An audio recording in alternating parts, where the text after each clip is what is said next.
So our physical health supports our mental health as well. We're going to talk a little bit more about that today. I thought I might start off today with a quote that I love. It's on the last page of your workbook, so you can read it along with me. This was originally written by a lady called Mary Ann Williamson, and it was used by Nelson Mandela in his inaugural presidential speech. And he said, "Our deepest fear is not that we are inadequate, but that we are powerful beyond measure. It's our light, not our darkness, that most frightens us. We ask ourselves, who am I to be brilliant, gorgeous, talented, and fabulous? Actually, who are you not to be? You are a child of God. Your playing small does not serve the world. There is nothing enlightened about shrinking so that other people will not feel insecure around you. We are all meant to shine, just like children do.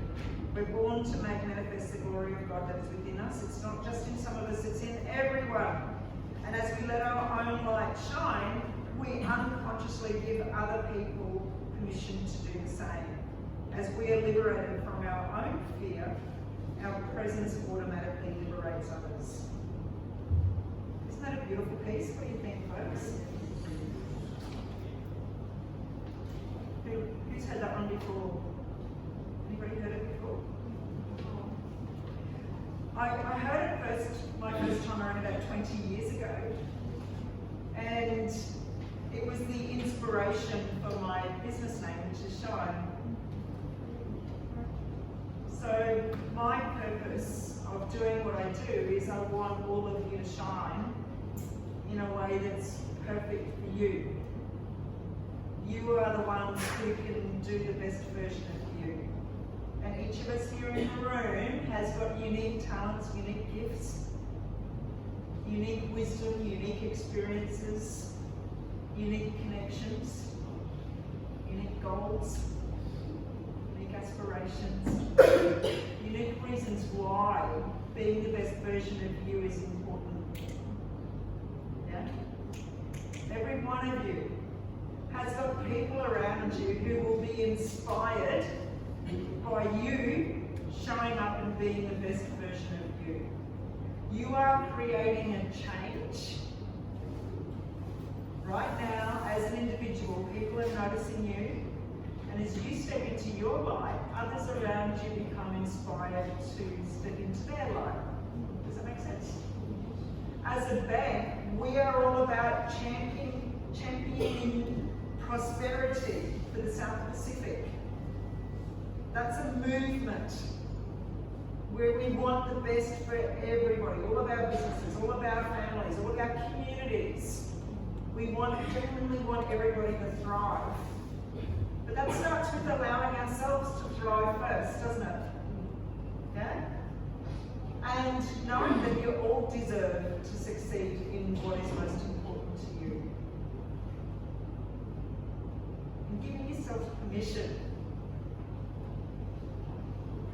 to step into the best version of you. And that's my wish for you today, is for you to build that belief and that confidence and that power that's within you to step in and embrace your personal brand and embrace your gifts and really start to shine your light and inspire others around you. How does that sound? Good? Happy with that? Yay! Awesome! Alright, so we had a pretty full day yesterday. There was a lot happening, and we've got a fair amount of really good content coming up today as well. This afternoon at 4 o'clock, we'll have Peter Beswick coming. Ray will be back as well. And Peter and Ray will be here to present your certificates for you.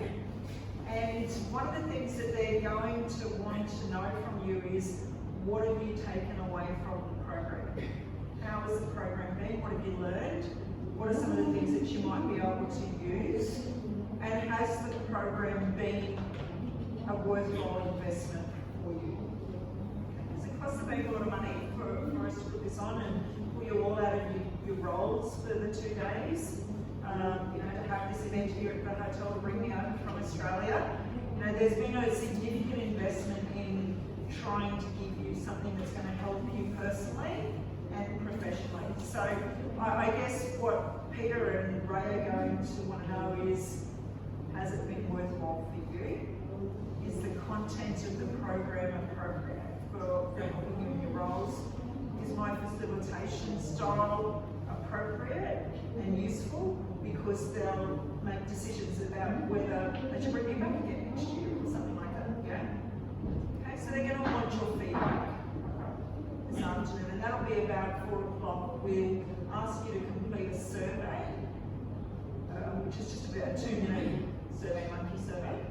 So we're going to ask you for your feedback on an online survey, but Peter's going to also want to hear your verbal feedback from the room in terms of how the experience is going, what's made sense to you out of the content.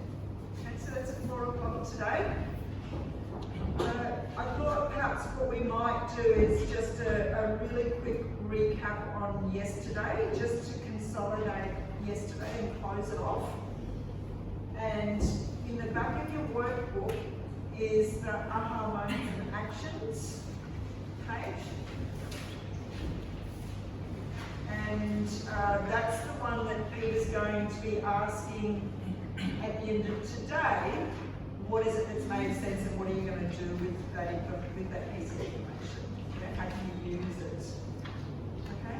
So what I'm going to do is just do a quick 5-minute summary of everything we covered off yesterday. So you can just start to jot some notes down from yesterday before we go and put more in today. How does that sound? Alright, so we started off the day with the quote, don't wish it was easier, wish you were better. Don't wish for less problems, wish for more skills. Don't wish for less challenges, wish for more wisdom. And we spoke about the fact that there will always be problems.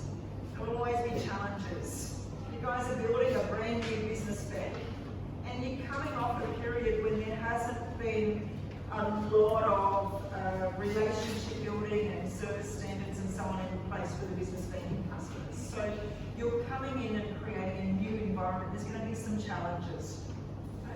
We're not going to make the challenges go away, but instead of sitting here wishing that things were easier, we're investing in becoming better so that we can more effectively handle the challenges that are going to be ahead of us. Because it's through those challenges that we become better, and that's how we grow. And when we grow at this level of challenges, we move on and we can handle more challenges and more challenges. But we're always evolving and new challenges come, but the more capable we are, the greater the challenges we're able to overcome. Does that make sense? And the better we become. We spoke about sales success helps us all win, and we talked about championing prosperity for the South Pacific. And the only way we can do that is for us all to succeed. And the way that we succeed as a bank is by getting valued solutions into our customers' hands and by delivering exceptional customer experiences.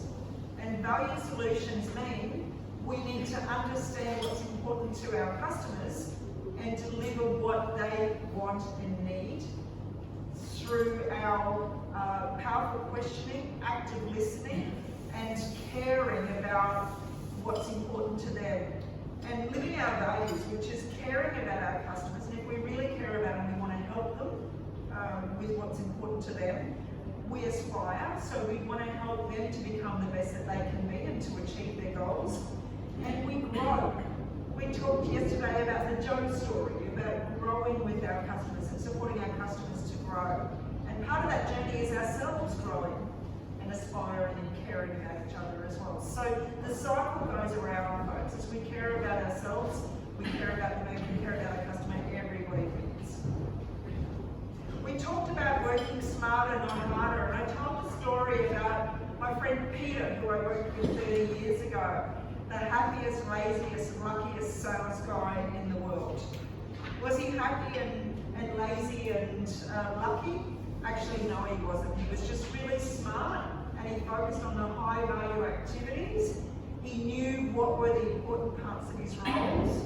He built amazing client relationships. He was excellent at what he did, and he was able to achieve his lending targets as well as his customer satisfaction targets with ease. So it's all about rethinking how we're spending our time and how we're focusing on those high value activities and how we can perhaps achieve our success by working a bit smarter, not harder. We talked about the two different types of salespeople. What do we believe about salespeople? Because there are people that are in sales that are potentially not ethical, they don't have integrity, they're not honest, they're not trustworthy, and that's okay. But we don't need to be those people. We can be the ones that act with integrity, with honesty, where we listen, we understand people's needs, and we help them with value solutions. So we get to choose who we're being as a salesperson, and our beliefs about who we are being as a salesperson will drive our thoughts and feelings, which will create our actions. Remember, we did the activity with the neural pathway, where you're all thoughts in a pathway in our brain, and beliefs are just chains of thoughts that we continue to think over and over again, and we make them true, right? But our beliefs will drive our actions, and our actions will drive our results. So if we want to create different results, we need to perhaps just think about what are our beliefs, what are our thought patterns, and how can we start to build some new belief systems by beginning to build new belief systems around how we want to sell, where we're coming from when we want to sell, and how can we genuinely create a really positive sales and service experience for our customers. Talk about some useful beliefs, and my favourite one is sales is not a dirty word. It's how we help our customers with value solutions. So the key, there's two keys here. One is help, and the other is value solutions, right? So we're not here to sell anything to anybody that they don't want or need. We're here to help them with what's important to them and to create value to them based on what they've told us is important and what their needs are. Without sales, there is no business. It's the single most important function for every business. Sales is what creates the revenue that ends up in your bank account on payday. Sales is what opens the doors in the brand new offices. Sales is what pays for us all to come here today, to be able to work together and learn and grow. Sales is what pays for the uniforms you're wearing. Sales is what pays for the new technology investments that are going on. All of that comes from sales, right? And each of us are responsible for supporting the bank to thrive, to prosper, so that we can continue to grow and share that prosperity with all of our staff members, our customers, and our communities. When I approach sales with a desire to help rather than sell, everything flows. So when we come from the heart and we actually want to sit down, understand our customer, find out what's important to them and help them with what they need, sales becomes easy. Because we don't feel like we're doing anything to somebody that's bad. It's really aligned and it feels really good to help people. So when we have the mindset of I'm here to help, as opposed to I'm here to go and sell you stuff, we actually feel cleaner and everything flows because we're coming from the wrong place. Regardless of what business we're in, we're all in the people business, and our people skills and our relationships matter. And there's no natural born salespeople, it's something that we can all learn. We learned that turtles can breathe from both ends. That's a really important learning, isn't it? Just a little bit of a fun fact, come in ladies. We talked about the 4 levels of bankers, and that in the past we've been potentially order takers, which is we've been reactive. So if a customer comes in and they say, can I have this, we look after them. So that's been our model in the past, is an order taker, yeah? Reactive. The next level up from an order taker is a relationship builder, where we start to build a personal connection with our customers. After that, we need to become a technical expert. And what I mean by that, folks, is you are a banking professional, you are a business banking professional. It's our job to understand our products, understand our services, understand how to,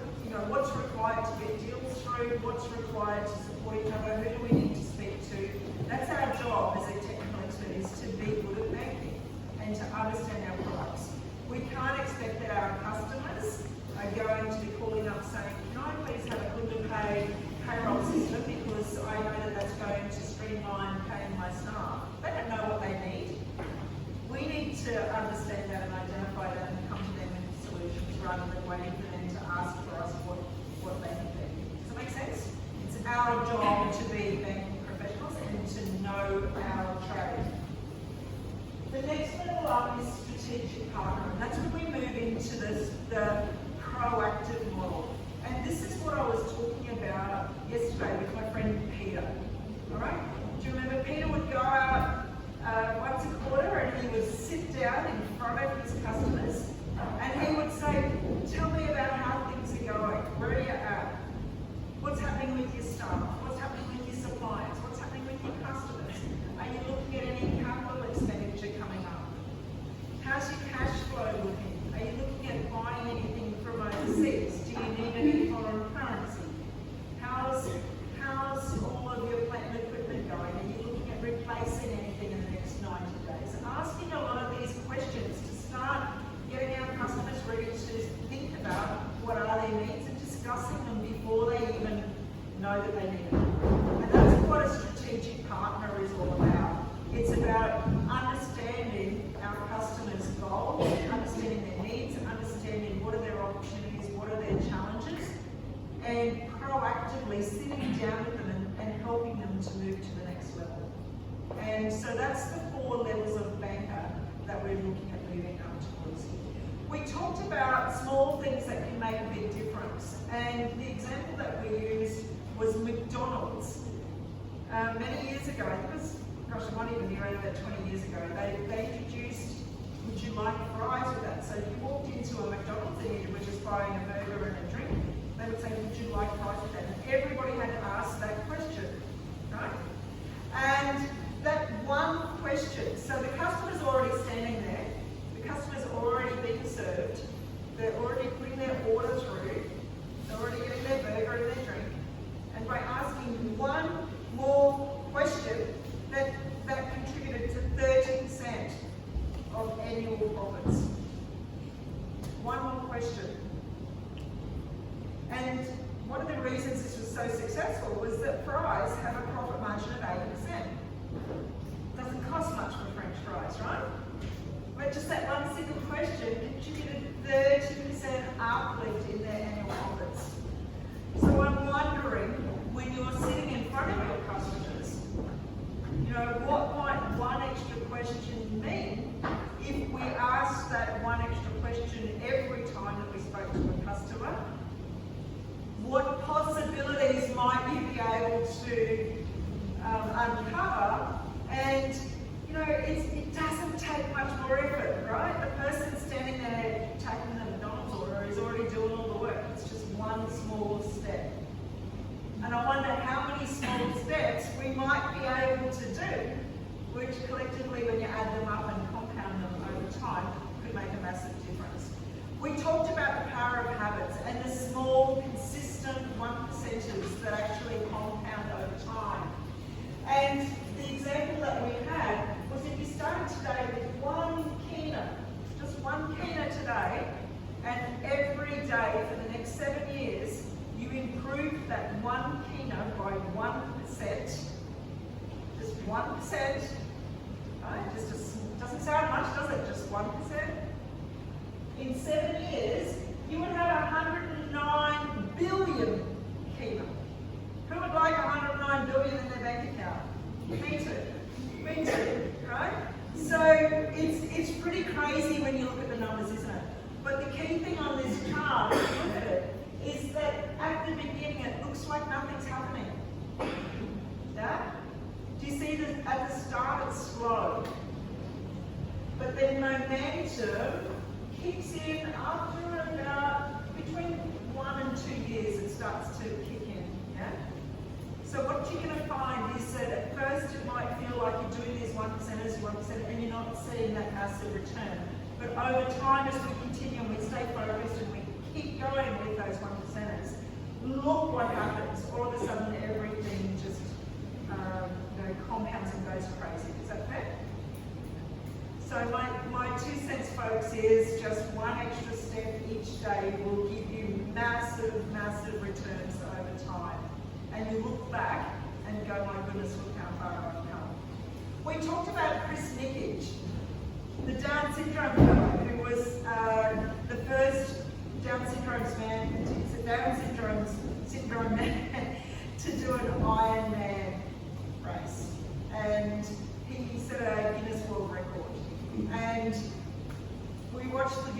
day. And how cool was Chris? It was really inspiring, wasn't it? He had lots and lots of challenges, but his belief that got him to do that was 1% improvement every day. And he was supported by his family, and he had a team around him who were all supporting him and believing in him and supporting him. Now, he didn't achieve that without some stumbles along the way. He, had a few injuries. He hurt himself quite a few times along the way, but he picked himself back up and got back on it and kept going. We talked about the sales cycle, the value proposition, our ideal client, how do we find prospects, how do we qualify them. That's where we got up to yesterday. The qualifying prospects is having a needs-based conversation, which is understanding what are their needs. And that's where we're up to today. So the rest of this cycle we're going to be covering off in today's session. We talked about why should customers choose Bank of South Pacific. And you guys have a really revolutionary, new, exciting value proposition that's out here for the business world, right? Bank to customer. I haven't seen that before for a bank your size, right? I've not seen that before. This is really important and something that you should be very, very proud of, right? So considering you're coming from a culture where your customers had to stand in a queue, sometimes for a couple of hours at a time to get served, they've now got their premium service centres, and you guys are now interested in going out and visiting your customers. That's a whole turnaround and something you should be incredibly proud of, because this is a significant stage in the future of business making, and you're all playing an integral role in this revolution. So I think, it's easy to get caught up in the day-to-day grind, where there's so much to do, there's still a lot of hiccups, there's problems getting everybody trained, there's a few things that perhaps still are getting fine-tuned. But I really would invite you to stand back and go, my goodness, this is something pretty special, and you're all a key part of that. We talked about why should somebody choose BSP, and for me, everything is about value. What's in it for the customer? And ultimately, value for me looks like, how do we help? Yeah? How do we help our customers? And some of the ways that we talked about helping our customers was saving them money, making things easier, protecting from risk, achieving goals, saving time, making money. And so we talked about the so what principle. And what I mean by that is, you could say, yeah, you've got a term deposit, so what? So what that actually means for you is it's actually going to make you a lot more money, because you're going to attract a much higher interest rate on your term deposit than just leaving and sending your transaction. Right? So the so what, if you just say you can have a term deposit, the customer goes, yeah, so what? And you flip that over and you say, so what that actually means to you is this. Right? So when we link it to how it helps them, and here's some really easy ways to link value, the customer then suddenly becomes interested because they can see how it values them personally. Make sense? Talk about your own brand. You are your own personal brand, right? And as you go out to visit a customer, your customers are seeing that you are the representative of the bank. You are the bank, right? So there's lots of things that your customers are going to be noticing about you, your presence. We talked about lots of things that they actually notice. It takes 4 seconds to make a first impression, 4 minutes to make a lasting impression, right? And so personal brand is what people say about you after you've left the room. So they're going to be unconsciously making decisions about you, your confidence levels, how you're dressed, how professional you are, whether you're interested in them or just wanting to go blah, blah, blah and talk about yourself. Whether you actually seem like you enjoy your role, whether you're passionate about what you do. They're going to be tuning into your energy and your vibe, and that is going to have an impact on your success levels when you start to deal with your customers. So people are going to be making decisions anyway on us. We might as well version of us and be conscious of how we're showing up and choose to be somebody that we would like them to want to partner with for their success and their prosperity. We talked about Joe's journey and how Joe's needs change from a 15-year-old to a 19-year-old to a 30-year-old to a 45-year-old, 55, and then 65, and how we can work with Joe and support him on his growth journey as he moves through different stages of his life and has changing needs. And as a bank, we're very much about saying, where are they at now, where do they want to be, and what's coming up? Because our opportunity lies in what's next. And helping them to achieve their goals and move through to the next stage of prosperity, or what does success look like for them. Talk about who's your ideal customer. And then we talked about our business banking products and services. And we talked about the 5 different products and services: payroll services, online banking and TT, business overdraft, receivables and leasing.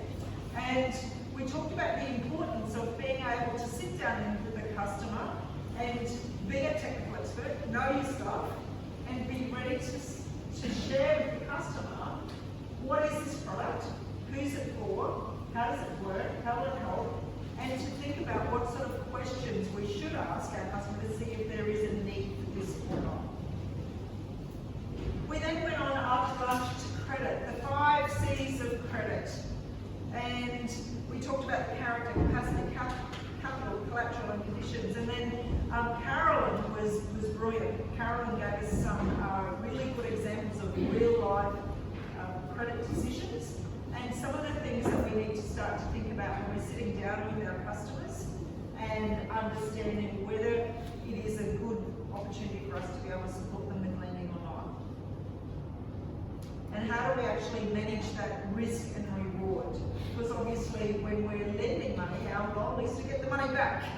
And so we want to try to make sure that our lending is responsible lending, and that we're not actually putting our customers into a situation that may be detrimental to their prosperity, and that we're actually protecting the assets of the bank, which is our capital.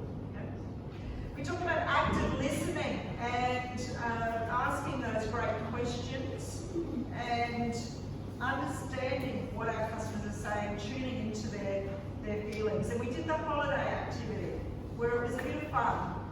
We asked everybody about where we would like to go on holidays, and we just leaned back and were present, and our goal for that activity was to understand what was important to that person and to help them with what was coming up.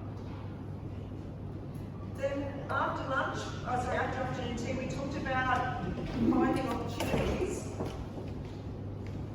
and the 3 different models of finding prospects: the hunting, the farming and the fishermen. And we spoke about the fact that right now you've got 39,000 customers that are sitting on your books that haven't been spoken to. So you guys have now got a brilliant opportunity. You don't actually have to look for new customers. You just need to go and visit the ones that you've got and do some farming, which is growing them, retaining them, looking after them, nurturing them, and having those conversations. So I think you're going to be in the farmer mode for some time until you make some traction on those customers.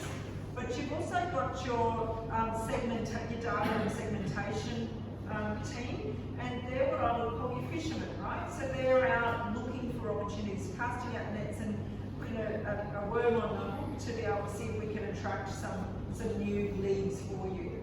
All right, so you've got both the farming and the fishing activities happening at the moment, and maybe down the track, once you're a little bit more established and you've got some more traction across the existing customers, you might be looking at some more acquisition, and that would be your farming. So yesterday afternoon, Ray and Vinay came in and we demonstrated a needs-based customer conversation. And we talked through what is the intention of the needs-based conversation. It's basically to understand where the customer's at, where do they want to be, what are their opportunities, what are their challenges, and to look for ways that we might be able to help them with value solutions. That's our goal of a needs-based conversation. The framework here is just a structure But essentially, if we were to take that structure and chunk it up, basically what we're looking at here is the first part is building rapport, building connection, introducing ourselves, maybe a little bit of small talk, a little bit of connection to relax the customer and introduce what we're here to talk about. The middle of your conversation, probably about 60 to 70% should be about the customer, and our goal with that piece of the conversation is just to understand where they're at, where do they want to be, what's important, what are their challenges, what are their opportunities, and looking for ways that we can help them. And then we introduce our solutions at the end. Yeah? Okay? So lots of asking questions and listening with the top and tail of opening and then closing. Yeah? So today we're going to be moving into some practice on that. Before we start on today, I might just give you just a couple of minutes, just say 2 or 3 minutes, just to jot down on the back page of your aha moments and your actions, anything that stood out from that summary that I've just done, that you might like to just jot down now or express on your mind before we put more in.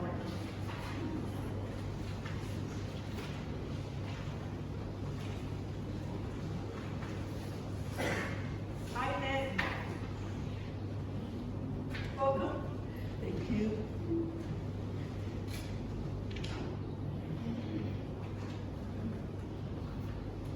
Does everybody know we're there? And it's our head of training, and it's the beautiful lady over here that has helped me so much with